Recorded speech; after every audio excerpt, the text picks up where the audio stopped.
바리새인들이 예루살렘에서 제사장들과 레위인들을 요한에게 보내어 내가 누구냐 물을 때 요한이 증언이 이러하니라. 요한이 드러내어 말하고 숨기지 아니하니 드러내어 하는 말이 나는 그리스도가 아니라 한데, 또 묻되 그러면 누구냐? 내가 엘리야냐? 이르되 나는 아니라. 또 묻되 내가 그 선지자냐? 대답하되 아니라. 또 말하되 누구냐? 우리를 보낸 이들에게 대답하게 하라. 너는 내게 대하여 무엇이라 하느냐? 이르되 나는 선지자가 이사야의 말과 같이 주의 길을 곧게 하라고 강야에서 외치는 자의 소리로다 하니라. 그들이 바리새인들이 보낸 자라. 또 물어 이르되 내가 만일 그리스도도 아니요 엘리야도 아니요 그 선지자도 아닐진데 어찌하여 세례를 베푸느냐? 요한이 대답하되 나는 물로 세례를 베풀거니와 너희 가운데 너희가 알지 못하는 한 사람이 서 있으니 고온대 대에 오시는 그이라. 나는 그의 신발끈을 풀기도 감당하지 못하게 하더라. 이 일은 요한의 세례에 베풀던 그 요단강 건너편에 베다니에서 일어난 일이니라. 이튿날 요한이 예수께서 자기에게 나오심을 보고 이르되 보라, 세상 죄를 지고 가는 하느님의 어린 양이로다. 내가 전에 말하기를 내 뒤에 오는 사람이 있는데 나보다 앞선 것은 그가 나보다 먼저 계심이라 한 것이 이 사람을 가리킴이라. 나도 그를 알지 못하였으나 내가 와서 물로 세례를 베푸는 것은 그를 이스라엘에 나타냄이라 함이라 하니, 요한이 또 증언하여 이르되 보라, 내가 성령의 비둘기 같이 하늘로부터 내려와서 그의 위에 머물렀더라. 나도 그를 알지 못하였으나 나를 보내어 물로 세례를 베풀라 하신 그이가 나에게 말씀하시되 성령이 내려서 누구 위에든지 머무는 것을 보거든 그가 곧 성령으로 세례를 베푸는 이인 줄 알라 하셨기에 내가 보고 그가 하나님의 아들이심을 증언하였노라 하니라. 아멘. 요한은 요한복음이 썼습니다. 요한이 쓴 복음서, 그래서 요한복음입니다.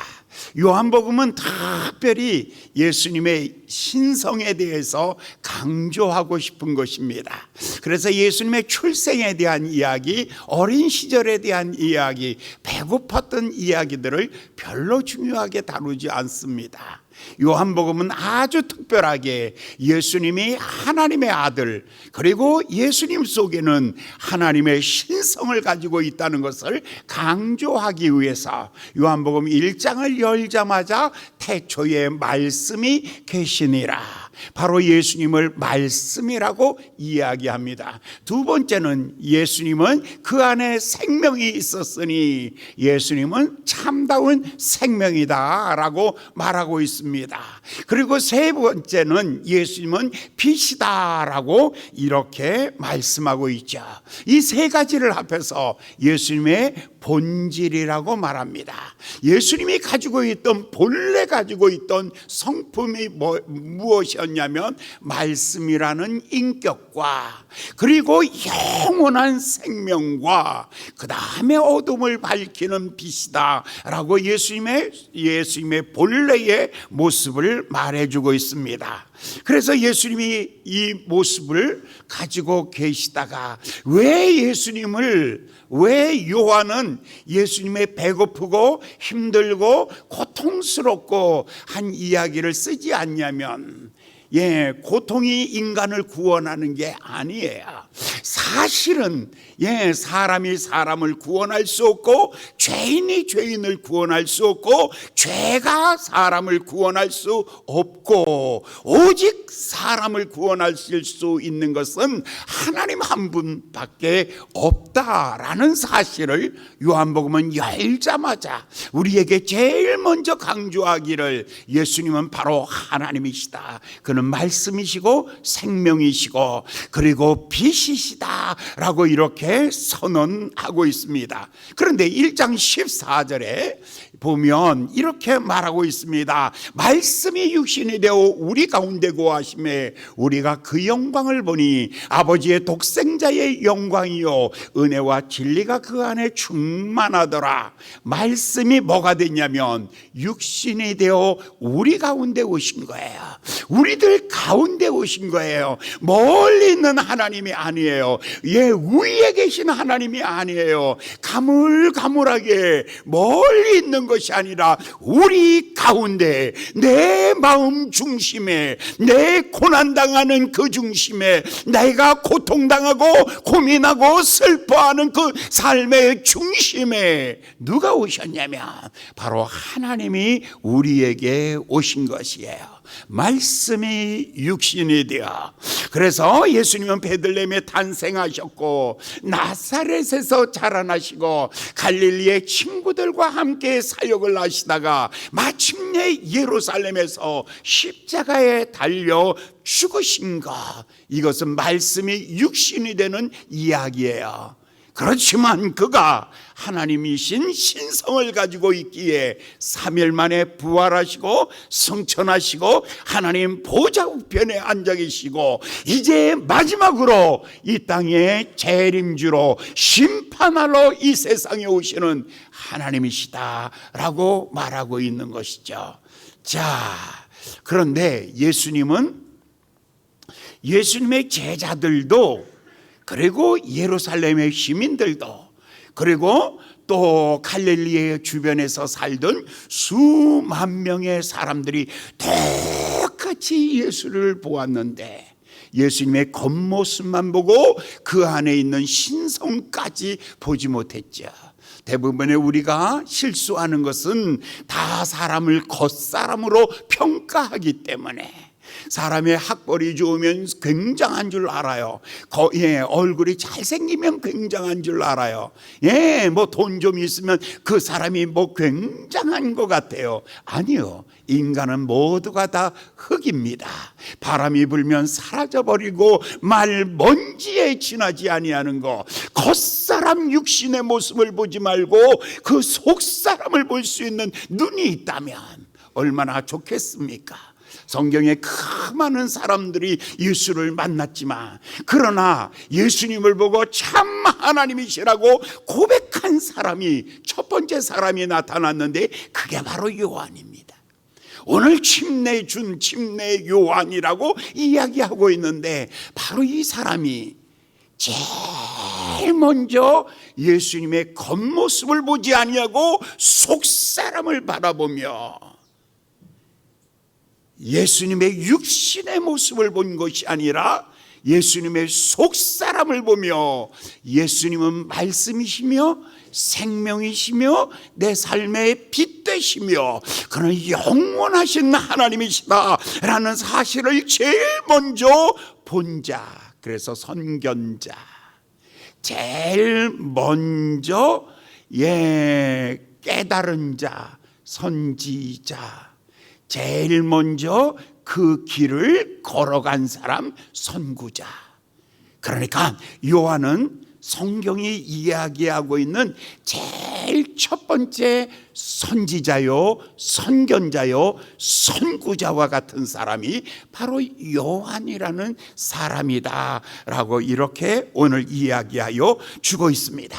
그의 아버지는 누가복음에 보면 이 사실을 더 적나라하게 이야기하고 있습니다. 그의 아버지 이름은 사가랴입니다. 반차를 쫓아 제사장의 직분을 알러 성전에 들어갔다가 그 성전에서 천사 가브리엘을 만나게 됩니다. 내 아내 엘리사벳이 임신하여 아이를 낳게 될 것이니라.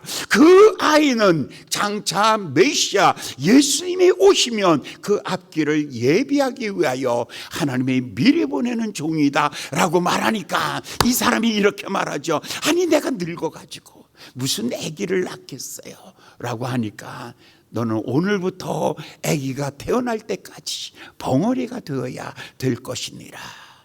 그리고 벙어리가 되었던 아버지입니다. 그런데 그 아들이 태어났으니 얼마나 흥분하겠습니까? 이 아이가 장차 메시아, 이스라엘의 해방시킬 메시아보다 먼저 와서 메시아의 길을 준비할 사람이다 라고 하는 것이죠.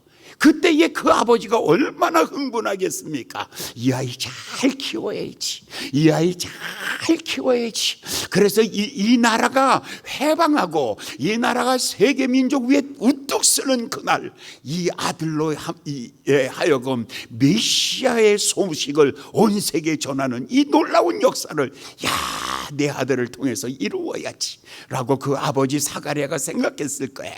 그 어머니 엘리사벳도 똑같이 생각을 했을 거예요. 그런데 이 요한이 이제 마침내 장성한 사람이 되어서, 그는 제사장이, 그 아버지가 제사장이었기 때문에 그냥 가만히 두어도 제사장 되는 거예요. 그래서 그는 성전 안에서 자라나야 되고, 그리고 성전 안에서 진설병을 먹어야 되고, 그 다음에 떡상에 올라오는 떡을 먹어야 되고, 번제단에서 드려지는 고기를 먹어야 되는데 이거 다 거절하고 그가 광야로 뛰어나갑니다. 아니, 그 좋은 자리, 이 제사장이 될 수 있는, 그래서 잘하면 대제사장도 될 수 있는데, 그 좋은 가문, 그 좋은 금수저, 이거 다 버리고 어디로 뛰어나가냐면 광야로 뛰어나가는 거예요. 앞길에 보장되어 있는 제사장의 직무, 그리고 생활이 보장되어 있는 제사장의 페이들, 이런 거 다 버린 거예요. 그리고 완전히 다 버리고 그런 광야로 뛰어나가서 입을 옷이 없으니까요, 낙타털 옷을 입은 거예요. 먹을 것이 없으니까요, 석청을 먹고 돌에서 나오는 꿀을 먹고, 그리고 메뚜기를 잡아 먹으면서, 그냥 이 광야에서 그렇게 세상을 살아가는 거예요. 제사장이 입어야 되는 세마포, 그리고 에봇이라는 화려한 옷들, 이거 다 벗어버려요. 제사장의 그 아름다운 식탁들, 그 진설병과 번제물의 고기들, 그거 다 버리고 이 광야에 나가서 이 고난의 생활을 하는데, 고난의 생활을 하면서 그가 외치는 말이 있었어요. 회개하라, 천국이 가까이 왔느니라. 그가 말하고 싶은 것은 이거예요. 회개하라는 거예요. 이제 메시아의 나라가 온다는 거죠. 이제 메시아가 이 땅에 오는데 여러분들 준비하십시오. 장차 메시아가 이 땅에 오실 것입니다. 여러분 준비하십시오 라고 이렇게 외치고 있는 거예요. 요한이 약대토 옷을 입고 허리에 가죽띠를 띠고, 음식은 메뚜기와 석청이었더라. 그 다음에 7절부터 5절을 보겠어요. 이때에 예루살렘과 온 유대와 요단강 사방에서 다 그에게 나오니라. 어떤 사람이 소문이 막 퍼져나가기 시작하는 거예요. 광야에 어떤 야성을 가진 한 사람이 서 있는데, 그 사람이 소리를 지르면서 막 그냥 하늘이여 들으라, 땅이여 귀를 기울여라, 이 백성들아 회개하고 이제 메시아의 나라를 기다리라 하고 소리를 지르고 있는데, 어디서요? 예루살렘에서, 유대에서, 요단강 사방에서 그를 만나고 그를 보고 싶어서 사람들이 모여들기를 시작했습니다. 6절에 보면 그들에게 이렇게 말합니다. 자기의 죄를 회복하고 자복하고 요단강에서 그에게 침례를 받더라. 그들이 모두 이렇게 말하죠. 메시아를 만날 준비를 하십시오. 여러분 메시아를 만날 준비를 하십시오 라고 말하니까 회개해야 되는 이유가 있어요. 왜 회개해야 되냐면 메시아, 생명의 빛 되신 주님이 오신다는 거예요. 그러니까 모두가 다 회개하는 것이죠. 그때에 그가 크게 외치기를, 누가복음에 보면, 누가복음 3장에 보면 요한이 세례를 받으러 나오는 무리에게 이르되, 독사의 자식들아, 누가 너희를 가르쳐 장차 올 진노를 피하라 하더냐. 여기서 두 가지 메시지죠. 하나는 회개하면 메시아를 영접하게 될 것이다. 그러나 너희가 거절하면 너희는 독사의 자식이다. 네 안에 있는 그 악독함을 예수님이 오셔서 하나님의 진노로 너희를 심판하여 버리고 뿌리고 말 것이다 라고 8절에 보면, 그 다음에 보면 그러므로 회개에 합당한 열매를 맺고 아브라함이 우리 조상이라고 말하지 말라. 내가 너희에게 이르노니 하나님이 능히 이 돌들로 아브라함의 자손이 되게 하시리라. 9절을도요, 이미 도끼가 나무 뿌리에 놓였으니 좋은 열매를 맺지 아니하는 나무마다 찍혀 불에 던지우리라. 너희가 그렇게 자랑하던 가문, 너희가 도대체 누구냐? 아브라함의 후손이지. 그래, 아브라함의 후손이라고 자랑하지 말고 아브라함의 믿음으로 살아가야지. 계승해야지. 세습하지 마라. 계승해라. 정신을 이어가라. 이 아주 중요한 메시지를 던지고 있죠. 그러면서 말하기를, 너희가 회개하지 않으면 내가 보기에는 너희들을 아브라함의 후손이라고 말할 수가 없어.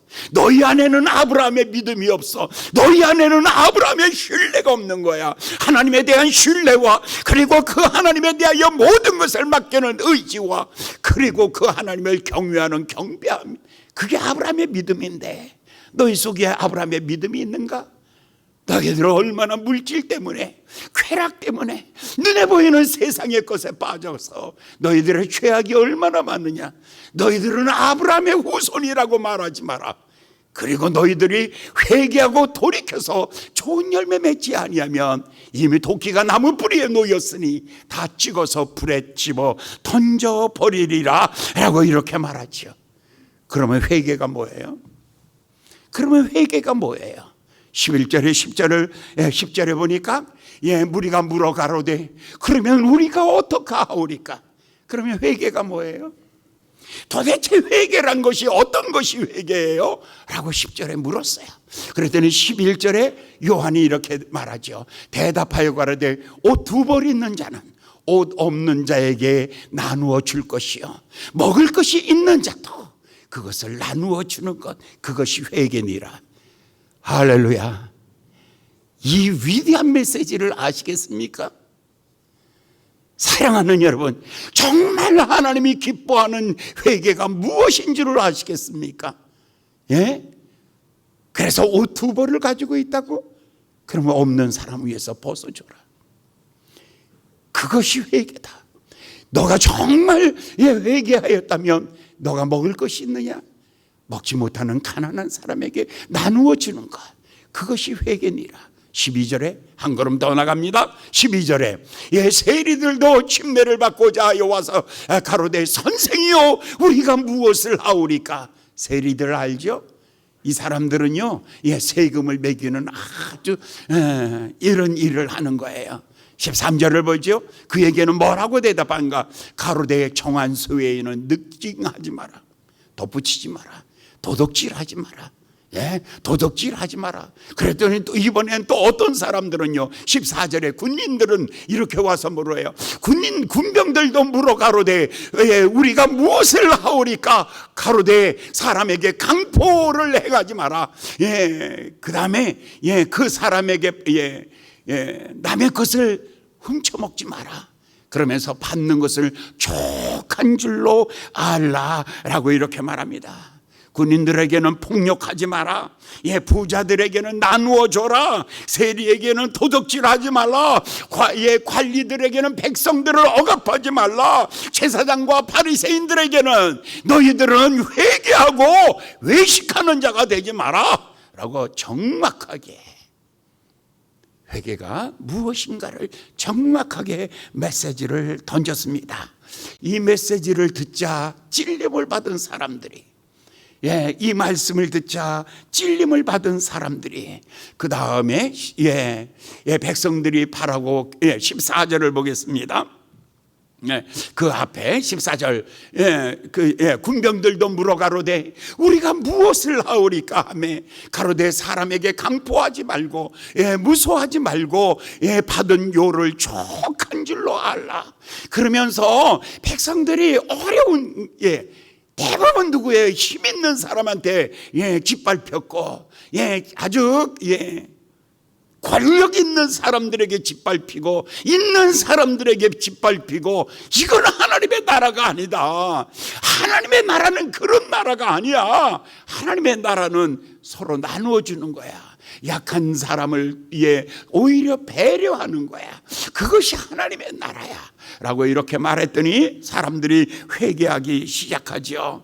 그들이 회개하면서 15절에 백성이 바라고 기다림으로 모든 사람들이 요한을 혹 그리스도신가 심중에 의논하니라.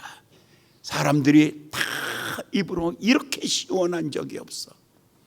이렇게 우리 마음이 시원한 적이 없어. 이렇게 훌륭한 메시지를 가지고 온 사람이라면 이 사람은 선지자 이상의 사람이야. 선지자보다 더 탁월하고 왕보다 더 탁월하고 이 정도의 메시지를 우리에게 강력하게 던지고, 말로만 아니죠. 자기가 가지고 있었던 신분이 뭐였어요? 제사장이잖아요. 그거 다 번져버리고 그가 광야에서 아무것도 없이 이 모습을 보면서 백성들이 모두가 다 우리가 기다리던 메시아, 우리가 기다리던 메시아.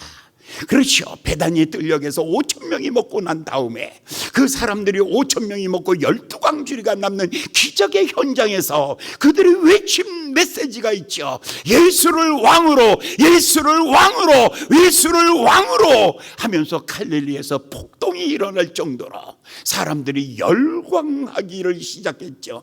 이 소문이 어디로 퍼져나가냐면 예루살렘으로 올라가는데, 이 모든 정보가 다 어디 가서 모이냐면 산헤드린이라는 공회에 모이게 되는 거예요. 산헤드린의 공회에 가면 바리새인도 있고 사두개인도 있고 서기관도 있고 제사장도 있고 돈 있는 자도 있고 권력 있는 자도 있죠. 그 사람들의 숫자는 한 70명이 모여서 그 나라를 통치하는 것을 늘 그들은 생각하고 있는 이 바리새인들, 거기까지 이 이야기가 전해지게 된 거예요. 그래서 오늘 본문 19절의 말씀을 이제 보겠어요. 다 같이 읽어보시겠어요? 시작. 유대인들이 예루살렘에서 제사장들과 레위인들을 요한에게 보내어 네가 누구냐 물을 때에 요한의 증거가 이러하니라. 이해되시죠? 이제 산헤드린 공회에서 뭔가 이상한 기운이 그 나라에 불기 시작하는 거예요. 백성들이 술렁거리기 시작하는 거예요. 여기저기서 사람들이 막 술렁거리는 거예요. 저 북방 갈릴리에서부터, 그리고 저 나사렛 동네, 그리고 저 요단강변에, 그리고 예루살렘을 중심으로 한 저 베다니와, 그리고 그 여리고 골짜기와, 그리고 이 움직임, 사람들의 움직임이 마침내 예루살렘까지 이 이야기가 돌기 시작하는 거죠. 바로 요한이 메시아다. 요한이 메시아다. 이 메시지가 돌기를 시작할 때에 산헤드린 공회에서 국회조사위원회가 구성되는 거예요. 그래서 조사위원장을 세우고 조사위원장이 가서 와서 보고를 해라 라고 해가지고 이 사람들이 내려온 거야. 예루살렘에서 내려온 거예요. 예루살렘에서 우리를 보낸 이들에게 가서 대답을 해야 된다. 너 정직하게 이 얘기를 해라. 넌 누구니? 너 도대체 누구야? 넌 도대체 누군데 이 무서운 메시지를 네 입에서 말할 수 있어? 너는 도대체 무슨 누군데 이러한 이야기를 하고 저 군중들의 저 소리를 너희가 듣고 있다면 너는 너희의 정체를 밝혀라. 너는 도대체 누구냐? 라고 이렇게 묻기 시작하는 거죠. 군중들이 놀란 것은 세 가지였습니다. 첫 번째는 그가 설교입니다. 메시지입니다. 보통 사람들의 메시지는 그저 여러분 행복하세요, 여러분 좋게 지내세요 라고 말하죠. 대부분 가짜 목사들, 대부분 하나님의 말씀에서 떠난 가짜들이 하는 말이 있어요. 여러분 잘 되세요 라는 거예요. 아니요, 여러분 잘 되세요가 아니라 회개하기 전에는 잘 될 수가 없어요. 회개하세요. 할렐루야. 이렇게 목사님이 설교한다면 그 목사님에게 박수를 보내야 돼요. 어디 한번 해봅시다. 여러분 잘 되세요. 이거 봐, 정신 못 차렸지. 여러분 잘 돼, 복 많이 받으세요. 아, 이거 봐, 아직도 이거 아니라니까. 복 많이 받으세요. 여러분들에게 귀에 좋은 소리, 여러분 3박자 복을 받으세요. 5박자 아니, 여러분 하늘과 땅에 있는 거 다 받으세요라고 말한다면 여러분 그 앞에 열광하죠. 아니요. 근데 제가 이렇게 말한다면 장로님들 회개하세요. 거봐, 장로님들은 안 치지.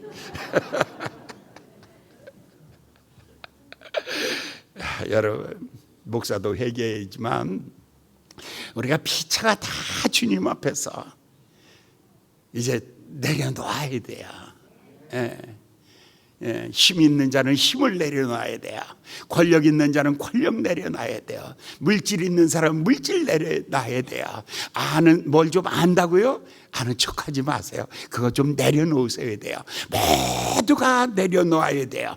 그런데 이 사람의 설교가 왜 위대하냐면 불같이 토하였던 그의 메시지는 뭐냐면 그 시대의 아픔을 정확하게 비난하고 비판하고 그리고 백성들로 하여금 돌이키도록 만들고 있기 때문에 그의 설교는 위대한 설교였습니다. 뿐만 아니라 그는요, 그 설교를 듣는 사람들마다 다 결단 내렸어요. 어떻게 결단했냐면 침례받았다는 거 보면 알잖아요. 회개하고 물속에 옛사람을 장사 지내고 물속에서 나올 때는요 완전히 새 사람이 되어서 나오는 거죠. 그의 메시지는 힘이 있었고 그 메시지를 들은 청중들은 변화되기를 시작한 거예요. 그래서 위대한 거예요. 그리고 그는요 얼마나 대단하냐면 임금한테도 할 말은 다 했던 사람. 그래서 임금한테 헤롯 대왕에게도 회개하라. 너 회개하지 않으면 너 동생 죽였지 않느냐. 그리고 너 동생의 부인을 네 아내로 네가 뺏지 않았느냐. 너 회개하라. 그래서 목이 잘라지는 거예요. 목이 끊어지는 거예요. 그래도 할 소리 다 했다라는 거. 그렇게 위대합니다. 그래서 얼마나 인기가 있었냐면 아까 3장 누가복음 3장 15절에서 백성들이 전부가 다 뭐라고 생각했어요? 이 사람을요, 이 사람이 백성이 바라고 기다림으로 이 사람 오기를 기다리는 거예요. 이 사람이 우리 마을에 지나가기를 기다리는 거예요. 왜냐하면 바라고 기다림으로 모든 사람이 요한을 혹 그리스도신가 심중에 의논하였다. 그런데 지금 누가 왔어요? 예루살렘에서 조사하러 온 거예요. 그 사람이 당신 누구냐라고 말했더니 20절 말씀, 요한이 드러내어 말하고 숨기지 않았어요. 그랬으면 좋겠죠. 이렇게 적당하게 얼버무리지 아니하고 그 말은 분명하게 이렇게 말합니다. 요한이 드러내어 말하고 숨기지 아니하니 드러내어 하는 말이 나는 그리스도가 아닙니다. 와, 여러분 왜 요한을 사람들이 박수를 쳤어요? 메시아인 줄 알고 왕이 될 걸 바라보면서 박수갈채를 보냈는데 나는 거기에 관심이 없습니다. 나는 왕이 아닙니다. 나는 메시아가 아닙니다. 나는 그리스도가 아닙니다. 그랬더니 사람들이 아쉬움이 남죠. 그러니까 21절에 다시 또 묻습니다. 또 묻되 그러면 무엇? 내가 엘리야냐? 가로되 나는 아니로다. 그러면 내가 선지자냐? 대답하되 그것도 아니다. 나는 여러분들의 기대를 위해서 온 사람이 아닙니다. 사랑하는 여러분, 목사에 대한 잘못된 기대를 다 버리십시오. 나는 왜 이 자리에 있냐면 여러분들에게 바른 소리하기 위해서 이 자리에 있는 것입니다. 아바 다 잊어버렸잖아. 박수까지 나와야 되는데 이쯤에서 내가 왜 이 자리에 있을까? 저도 갈등이 많아요. 내가 왜 여기 있을까? 어떤 내 자괴감이 들 때도 있잖아요. 해도 안 되고, 비난을 받을 때도 있고, 손가락질 당할 때도 있고, 침뱉음 욕을 당할 때도 있죠. 그럴 때마다 제가 이 자리에 서서 나는 왜 여기 서 있나? 나는 왜 여기 서 있나? 내가 그리스도인가? 나는 위대한 설교자인가? 내 설교를 듣고 사람들이 변하는가? 전혀 안 변해요. 나는 그리스도도 아니며, 내 설교를 듣고 나는 명설교가도 아니고, 그리고 내 설교를 듣고 사람들이 변하지도 않고, 나는 정의를 위해서 내 목숨을 걸고 그렇게 바른 말하는가? 그것도 아니고, 나는 이것도 아니고 저것도 아니구나. 차라리 요한이었다면 훨씬 더 나았을 텐데, 얼마나 길게 사느냐, 얼마나 높은 자리에 있느냐의 문제가 아니라 나는 나다운 삶을 살아가느냐라는 거기에 있는 것이죠. 이게 나의 고민이에요. 내 고민이 바로 이거예요. 내가 그리스도이냐? 너가 그리스도냐? 아니다. 그러면 내 엘리야냐? 아니다. 너 선지자냐? 아니다. 그러면 너 도대체 뭐냐? 첫 번째는 이것입니다. 너 슈퍼맨이냐? 아니다. 너 스타냐? 아니다. 너 영웅이냐? 아니다. 너 유명한 사람이냐? 아니다. 사랑하는 여러분, 사람들이 인정해주는 유명한 사람, 인기를 먹고 사는 그런 사람 되려고 생각하지 마십시오. 세상의 위대한 내가 메시아냐? 세상의 위대한 것입니다. 내가 화려한 제사장이냐? 그것도 아닙니다. 명성에 있는 엘리야냐? 유명한 사람이냐? 모두가 다 아니라고 말하고 있습니다. 이 사람은 이거 하기 전에 먼저 버린 게 있어요. 첫째, 가문을 먼저 버렸죠. 사가랴의 가문이었습니다. 예루살렘이라는 도시를 버렸습니다. 성전을 버렸습니다. 가문을 버렸습니다. 그가 누릴 수 있는 부와 영광과 존귀 다 버리고 말았습니다. 모든 거 다 내려놓았던 것입니다. 그래서 자신 있게 말하는 거예요. 내가 그리스도냐? 아닙니다. 너가 엘리야냐? 아닙니다. 너가 선지자냐? 아닙니다. 좀 이 정도 좀 멋있게 살았으면 좋겠어요. 이 정도 자기 부정. 우리는 이것들을 치장하려고 어떤 사람 명함을 꺼냈는데 그 명함을 보니까요 수십 가지요. 뭐 동네부터 시작해서 어떤 사람은 교회 간판에다가 목사, 박사 누구이 뭐 별 지저분 다 떨고 정말 지저분 다 떨고 이거 진짜 방송에 나가는 거지? 그만. 저 대구에서도 보고 있고요. 지금 저 천안에서도 보고 있고요. 지금 전국에서 다 우리 교인들이 열심히 보고 있어요. 천안에서도 할렐루야. 저 구미에서도 할렐루야. 저 대구에서도 할렐루야. 그러니까 막 이렇게 너무 오버페이스 하는 거 좀 하지 말고 그 사람들이 그래 목사님 제발 그런 거 좀 제발 하지 말라고. 지잘낼 때나 그런 거 하지 말라고. 알았다고 그런 거죠. 그래서 모든 거 다 내려놓은 거예요. 이거 적어도 이거 다 요한이 다 버렸어요. 그래서 요한의 주제곡이 있어요. 세상 즐거움 다 버리고 세상 자랑 다 버렸네. 주 예수보다도 귀한 것은 없네. 예수 밖에는 없네. 그래요. 지금 요한이 그렇잖아요. 너가 그리스도냐? 아니다. 너의 엘리야냐? 아니다. 좀 제발 그렇다고 좀 해줘. 세상에는 우리를 그렇게 유혹하고 있는 거예요.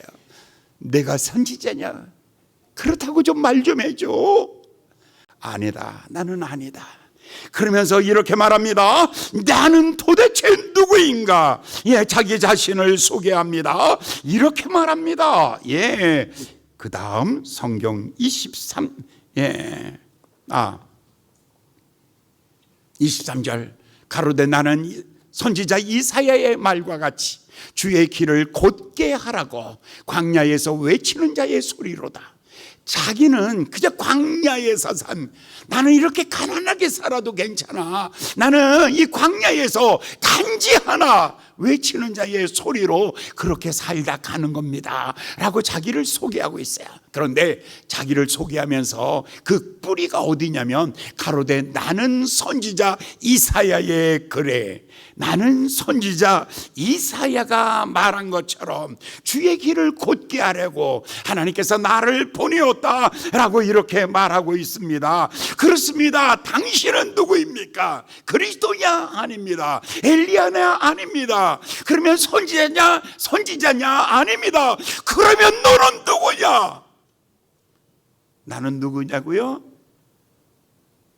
나는 흙이었는데 하나님의 손으로 나를 빚으시고, 그리고 거기다가 생기를 불어넣어서 내가 생명 하나님의 사람이 되었습니다. 그러므로 나는 하나님의 걸작품입니다. 내가 이 땅에 살아야 되는 이유가 있다면 거룩한 제사장으로 내 몸을 깨끗하게 해서 하나님 앞에 예배하는 도구로 사용하며, 나는 왕같은 제사장으로 세상을 향해서 하나님의 살아계심을 선포하면서 살아가는 것, 그것이 성경이 나에게 말하는 나의 정체성입니다.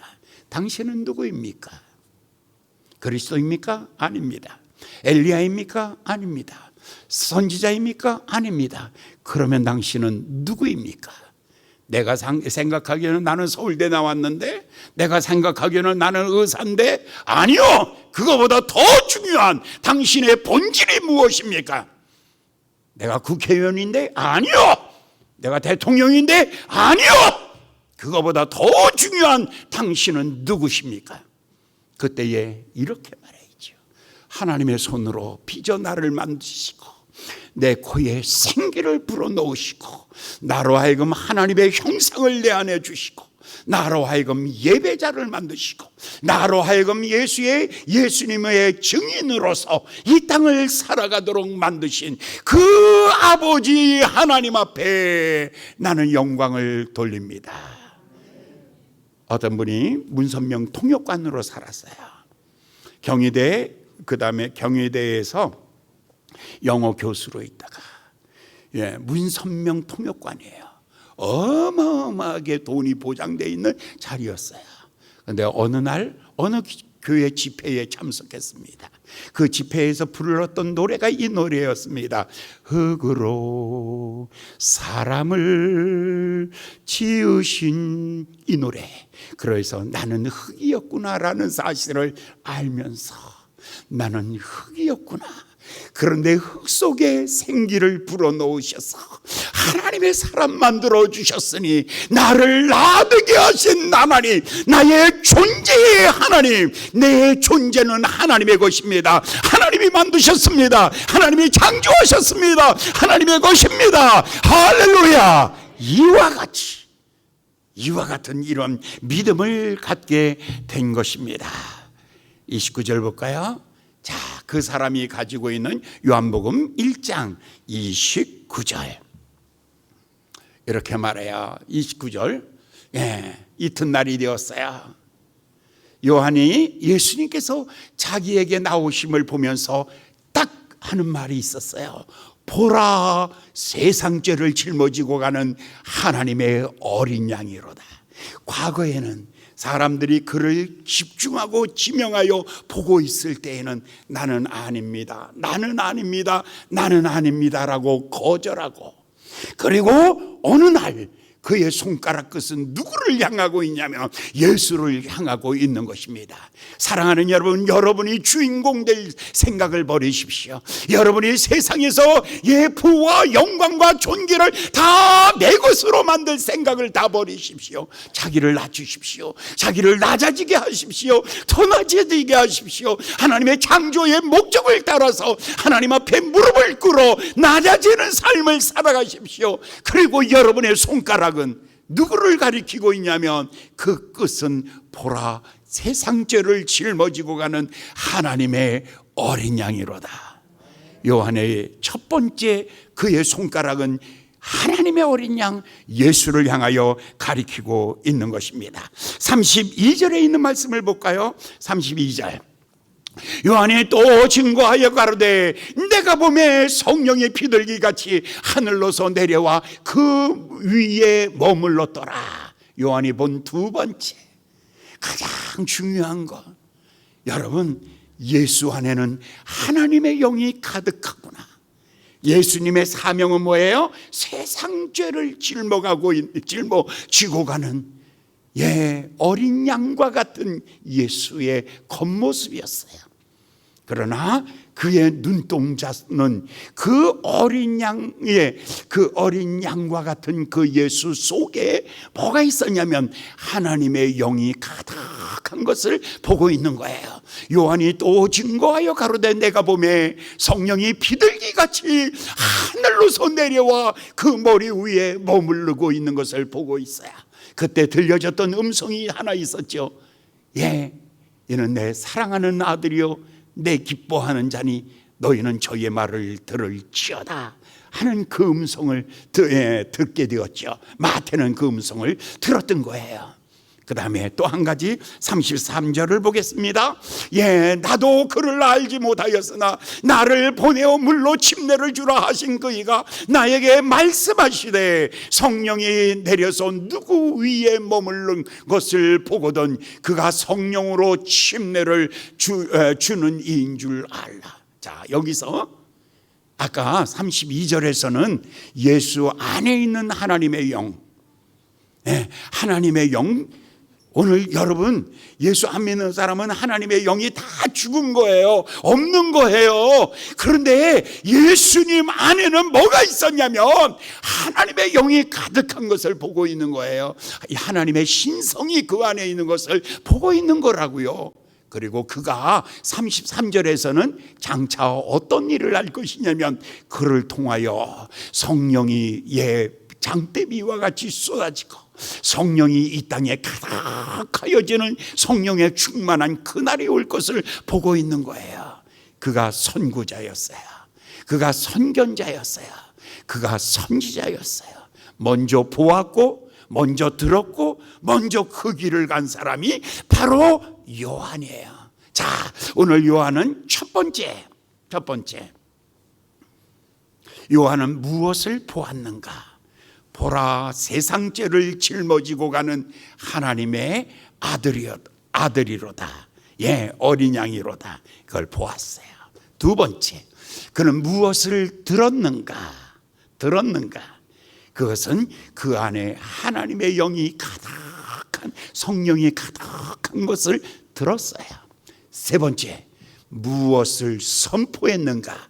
장차 예수로 말미암아 세상에 하나님의 영이 쏟아지고 부어지고, 그래서 예수님 마지막에 떠나시는 날 예수님의 제자들에게 너희가 예루살렘을 떠나지 말고 모여서 기도해라. 그러면 몇 날이 되지 못해서 내가 보혜사 성령을 너희에게 보내주리니 그가 오시며 나에 대하여 증거할 것이요 가르치고 생각나고 능력으로 행하고 너희들이 이 거룩한 행전을 이루어 가도록 할 것이니라 라고 말씀하고 있죠. 똑 떨어져요. 요만큼의 오차도 없어요. 단 점 하나 오차가 없이 정확하게 지금 성경을 써가고 있는 모습을 봅니다. 성경의 위대함이 바로 여기 있습니다. 성경의 완전함이 여기 있습니다. 바로 예수 그리스도의 사람들은 적당하게 행복한 것이 아닙니다. 여러분, 여러분 부인하실 것이 있습니다. 자기 자신에 대하여 버리십시오. 나는 메시아가 아닙니다. 나는 엘리야도 아닙니다. 나는 선지자도 아닙니다. 그러면 너는 누구냐라고 물으면 이렇게 말씀하셔야죠. 하나님의 손을 빚어서, 손으로 빚어 만든 하나님의 거룩한 하나님의 도구입니다. 하나님의 도구는 두 가지. 하나는 예배하는 도구, 하나는 세상을 향하여 하나님의 말씀을 선포하는 도구입니다. 이렇게 요한이 얘기하였더니 이제 그 요한에게 하나님께서 보여준 그대로 요한이 보고 놀라운 변화가 생긴 것입니다. 사랑하는 여러분, 오늘 여러분들 이 말씀 들으셨습니다.